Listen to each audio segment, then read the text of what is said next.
Chào mừng tất cả mọi người đến với kênh Thanh Minh Review. Nếu mọi người thấy hay thì cho mình xin một like, một chia sẻ và đừng quên ấn chuông thông báo để xem chấp mới nhất sớm nhất nhé. Mở đầu chương truyện là hình ảnh Lucy đang chán chường nằm dài trong căn phòng cao cấp của cô. Giọng nói Lucy chứa đầy sự mệt mỏi, các người giết tôi luôn đi. Thời gian đến khi hết tạm đình chỉ còn đến tận 29 ngày nữa cơ. Chuyển cảnh đến vách đá nơi S đang lẩn trốn. 3 tiếng trước khi mà Laurel gặp mặt công chúa Fonia. Lúc này đây, Men đang cố gắng luyện tập cận chiến với một thủy tinh linh trung cấp. Cậu nắm chặt con dao găm đã theo bản thân bấy lâu nay, những nhát chém uy lực cứ thế tung ra, chém đứt hết mọi đòn tấn công đang lao đến một cách nhẹ nhàng.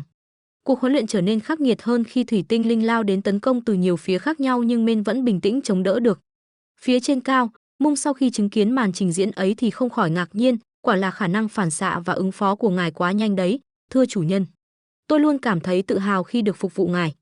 Men vẫn đứng đó, toàn thân ướt đẫm, để lộ ra cơ thể rắn chắc 6 múi trông vô cùng em lừm. Hôm nay chúng ta luyện tập đến đây thôi nhỉ chủ nhân. Đối với một pháp sư mà nói, quả thật, ngài có một khả năng vô cùng tuyệt vời đấy, chủ nhân. Khả năng cận chiến của ngài đã tăng mạnh, kéo theo đó là pháp lực cũng đã tăng lên rất cao rồi. Có vẻ như ngài đã luyện tập khá lâu rồi nhỉ, đó chính là thủy tinh linh Lacia. Nét mặt Men vẫn bình thản, giọng nói nhẹ nhàng lên tiếng, tất cả là nhờ có cô đó. Tôi mạnh thế này cũng nhờ những bài tập chiến đấu hiệu quả mà cô đã chỉ dẫn. Hiện giờ thì Mung còn quá nhỏ nên chưa thể giúp tôi được gì nhiều. Mô tả thông tin hệ thống hiện lên về kỹ năng của Men. Hiện tại, mặc dù tôi đã mạnh lên khá nhiều nhưng để luyện tập cùng Marianne thì hơi khó.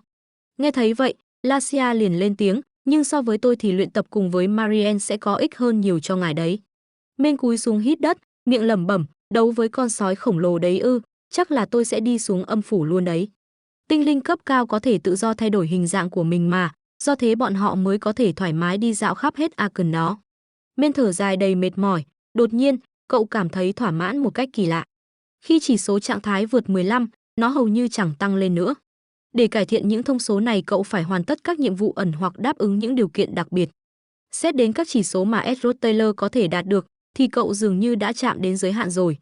Khi hoàn tất phép thuật trung cấp, liệu cậu có nên nghĩ đến việc phát triển một năng lực đặc biệt nào đấy không? Có sao thì, chẳng thể dừng lại ở đây và hài lòng với những gì mình đã có, phải tiếp tục phát triển thôi. Khi đang ngồi phơi nắng với cơ thể 6 múi của mình, đột nhiên có ai đó đang đến. Đó chính là Laurel, cô đỏ mặt ngượng ngùng, ánh mắt như muốn ăn tươi nuốt sống người đối diện. Trời ơi, hiếm lắm mới có dịp được rửa mắt một lần đấy, tiền bối S. Cô tiến lại gần, đôi tay nhẹ nhàng lau những giọt mồ hôi trên trán S. Em hiểu là anh cảm thấy ngột ngạt khi phải sống ẩn giật, nhưng nghỉ ngơi được thì cứ nghỉ ngơi một lát đi nhé. Không sao đâu, thực ra thì tôi cảm thấy thoải mái hơn so với sống trong rừng, những vấn đề như ăn uống ngủ nghỉ đều được hỗ trợ hết mà. Cô quay sang nhìn Lacia và nói, là tiền bối Janica giúp anh ư? Phải, thường là thế. Nét mặt Lacia trở nên khó chịu, anh đang luyện tập cùng các tinh linh ở đây hả? Laurel nhắm mắt lại, một nụ cười nở rộ trên môi, dáng vẻ vô cùng dễ mến. Có vẻ cô đã nghĩ ra chiêu trò gì đó để chọc tức Janica rồi. Thế thì, chắc hẳn các tinh linh đã nhìn thấy hết mọi chuyện rồi nhỉ, vừa nói cô vừa choàng tay S vào tâm hồn tốt bụng của mình. Phía bên cạnh, Mung sau khi thấy cảnh đó liền tức giận hét lên liên hồi, cảnh báo, tình huống khẩn cấp. Lacia bên dưới thì chỉ lắc đầu ngao ngán mặc kệ Laurel đang rất vui vẻ. Men ngơ ngác hỏi, mà em rốt cuộc định làm gì thế? Chà, em sắp đi gặp công chúa Fonia. Em vừa nghĩ ra một cách có thể kiếm được một ít vàng từ cuộc bầu cử sắp tới đấy. Nhưng trước hết, em muốn hoàn tất giao dịch với anh trước đã. Đầu tiên, việc thả hai tên là Cadec và Nốc mà khi trước anh nhờ thì cũng đơn giản thôi. Nhưng anh biết mà, không có gì là miễn phí hết, em muốn nhận đặt cọc trước của mình. Nghe thấy vậy, nét mặt Men ngay lập tức biến sắc, đặt cọc sao? Phải, yêu cầu của em không có gì là khó khăn cả, nên anh không cần lo lắng đâu, anh chỉ cần ôm em một cái thì chúng ta hoàn tất giao dịch nhé. Men tuy vô cùng bất ngờ trước yêu cầu ấy, nhưng cậu nhanh chóng nhận ra được vấn đề nên cũng đành chấp nhận.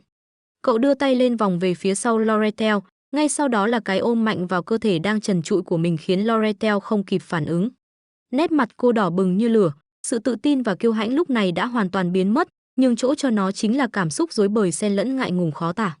Cô không thể tin được một người như S lại dám hành động táo bạo như thế. Đôi tay Laurel đặt trên cơ thể rắn chắc của Men, giọng nói run rẩy lấp bấp, khoan đã, đợi một chút, tiền bối. Cô thở dốc vì trái tim đang đập như thể muốn nổ tung lúc này, cô nhanh chóng đẩy S ra để giữ bình tĩnh cho cảm xúc, dường như cô chịu không nổi nhiệt rồi, Yếu thế mà đòi ra vẻ với anh à? Mê ngơ ngác khi bản thân bị đẩy ra. Sao vậy Laurel? Vốn dĩ loại chuyện như này, tấn công và phòng thủ là hai chuyện hoàn toàn khác nhau cơ mà. Thế nên, em cũng có chút bối rối khi anh hành động nhanh như vậy. Cảm giác rất khác so với những gì em nghĩ và hành động của anh vài lần trước. Cơ mà, sao anh lại cởi quần áo ra thế? Anh phải biết là em không thể chịu nổi những cảm xúc quá mãnh liệt như thế này cơ chứ. Khuôn mặt cô giờ đây chả khác gì một trái cà chín cả. Đôi mắt sắc bén của một thương nhân cũng đã biến thành ánh mắt của kẻ si tình luôn rồi. Anh làm như vậy, thật không giống thường ngày chút nào cả. Nghe thấy mớ lý do củ chuối đấy, Miên chỉ biết thở dài ngao ngán, nhưng em đã yêu cầu anh làm như vậy mà, anh chỉ làm theo ý của em thôi chứ có gì lạ đâu. Cái đấy thì đúng, nhưng mà, anh cứ, từ từ thôi, vừa nói cô vừa áp sát vào cơ thể Miên một lần nữa, làm gì có chuyện chỉ bỏ cơ thể này được cơ chứ. Thật ra, em đến đây để nghe câu trả lời của anh đấy. Anh vẫn còn nhớ chuyện lúc đó chứ. Lời hứa sẽ đứng về phía em, dù chỉ một lần. Miên nhẹ nhàng đặt tay lên vai Laurel và nói, em lại đang lên kế hoạch gì khác nữa à? Cô cười nhẹ, giọng đầy châm chọc. Ai biết nhỉ, em đoán là mình sẽ bị nhiều người phản đối, nhưng cho dù có biến cả học viện thành kẻ thù của mình, thì em hy vọng, ít nhất tiền bối, vẫn sẽ luôn là đồng minh của em, có được không? Cả hai người đứng đó, dưới ánh nắng ban mai chiếu rọi, một khung cảnh phải nói là hết sức lãng mạn. Chuyển cảnh đến ký túc xá hoàng gia, giọng nói của công chúa vang vọng cả một vùng, tại sao cô lại đến đây hả? Công chúa Phonia, ngài không cần phải cảnh giác như vậy đâu. Tôi đến đây chỉ để hỏi ngài lý do tại sao lại giấu Tanya đi thôi. Những hình ảnh về cuộc hội thoại trước đó hiện về trong tâm trí Tanya, khi nào mà cô nghĩ mình thoát khỏi đây, thì hãy tìm kiếm sự giúp đỡ của người khác. Cô chính là người thừa kế của gia tộc Rothtaylor, người nắm mọi quyền lực trong tay ở đế quốc này. Nếu như mà tìm được ai đó từ hoàng gia hoặc một gia đình quý tộc có quen biết thì sẽ tốt hơn cho cô đấy. Và nơi có nhiều khả năng giúp đỡ Tanya nhất chính là ở dinh thự hoàng gia này. Một nơi an toàn và có thể nói, đây là nơi mà ngay cả các thế lực của học viện cũng không đơn giản mà tiếp cận được. Khuôn mặt công chúa trở nên lo lắng. Laurel, tại sao cô lại tìm đến Tanya thế hả? Dù cho công chúa có thể rất giỏi che giấu cảm xúc thật sự của mình, nhưng tất cả điều đó vẫn trong tầm kiểm soát của Laurel mà thôi. Nếu như phải nói chuyện thì tôi có chút chuyện cá nhân cần phải giải quyết đó. Công chúa cũng biết rõ mà, tôi là một kẻ cơ hội và tính khí rất nhỏ nhen đúng không? Tôi cũng rất tức giận khi không thể tác động đến ai đó mà người đó là mục tiêu tôi đang hướng đến.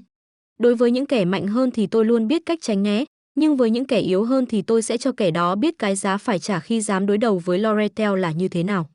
Có thể nói gia tộc Rothtaylor có quyền thế khá lớn, đến mức mà ngay cả hoàng gia cũng không dám tùy tiện đối xử vô lễ với họ được.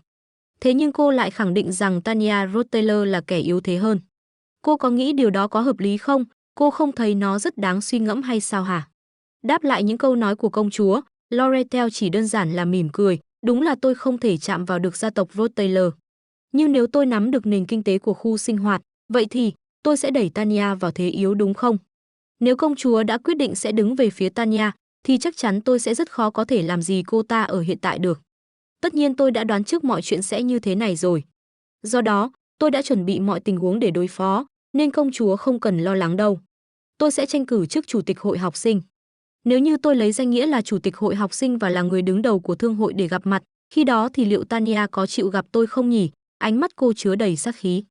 Đặc biệt, tôi sẽ dùng tất cả quyền lực để gây áp lực khiến mọi người phải nghe theo. Cô không thể cứ lẩn trốn ở đây mãi được đâu, Tanya Rothtaylor.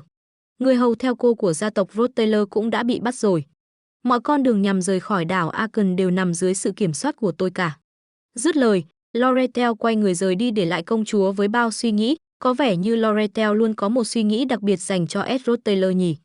Dựa trên những bằng chứng và các chi tiết liên quan, có vẻ như mọi manh mối đều hướng về phía em rồi, Tanya. Đây hoàn toàn không phải là tình huống có lợi cho chúng ta đâu. Phía bên cạnh, Tanya đã bình tĩnh hơn so với lúc trước, cảm ơn ngài đã nói cho tôi biết điều đó, công chúa Phonia. Hiện giờ thì ta không còn cách nào khác ngoài việc hỏi cô thôi Tanya. Nếu như không phải cô đứng sau vụ ám sát của Ed Rothtaylor, vậy thì cô có thể nói ra là ai đứng sau vụ việc này không? Chuyện đó thì, có lẽ là do tôi, câu trả lời đó khiến công chúa mở to mắt kinh ngạc. Việc Cadec và Nock đến Sylvania với lý do chính đáng là đến để hỗ trợ công việc.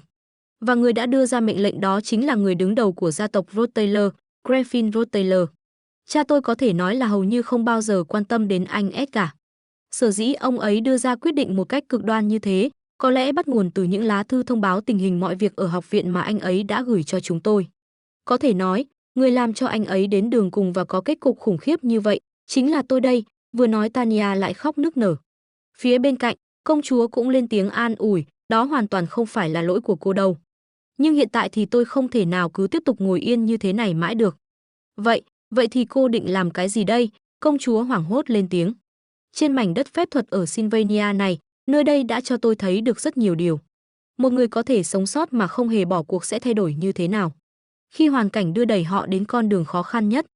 Cách duy nhất để tôi có thể sống sót được bây giờ và tìm hiểu về vụ án giết anh trai của mình, chỉ có cố gắng tìm kiếm thông tin mà thôi. Để làm được điều đó thì tôi phải tham gia vào cuộc bầu cử chủ tịch hội học sinh bằng mọi giá. Khuôn mặt Tanya đã bừng sáng sau màn đêm tăm tối, có lẽ cô đã trưởng thành hơn đôi phần nào đó.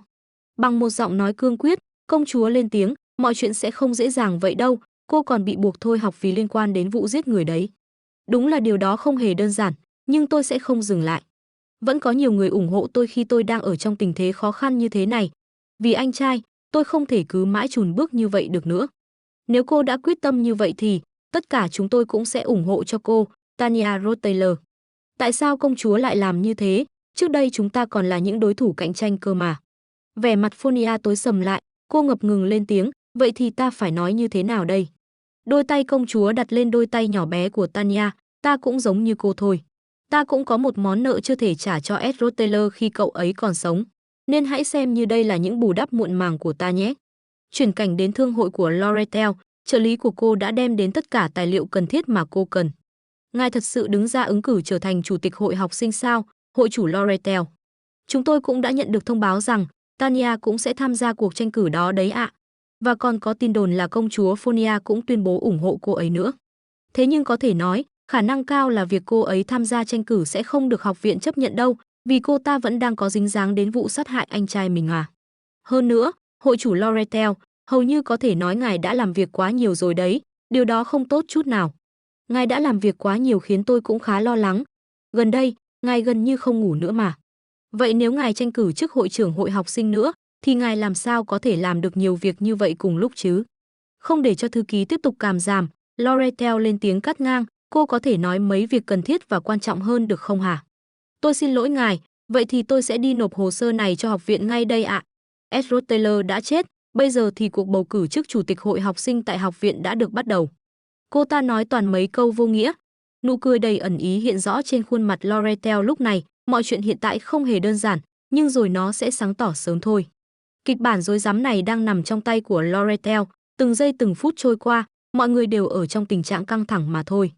Chuyển cảnh về lại căn phòng ban đầu, lúc này Lucy đang vui mừng một điều gì đó. Hóa ra là bị nhốt lâu quá nên cô bị ngáo luôn rồi. Lucy quay mặt lại hỏi hầu nữ đang quan sát, còn bao nhiêu ngày nữa thì tôi mới được thả ra thế hả? Giọng nói cô hầu nhẹ nhàng vang lên, còn 27 ngày nữa cơ, tiểu thư Lucy. À đúng rồi, hình như là kế hoạch kỷ luật quản chế mới của nhà trường mới được thông báo vào hôm qua đó. Như vậy đoán chừng có chút trì hoãn về ngày giam giữ của cô rồi, dám hóa đá bọn chị thì chị nhốt ở đây đến chết luôn. Thì đó là thủ tục hành chính mà, lúc nào cũng có chút chậm trễ cả.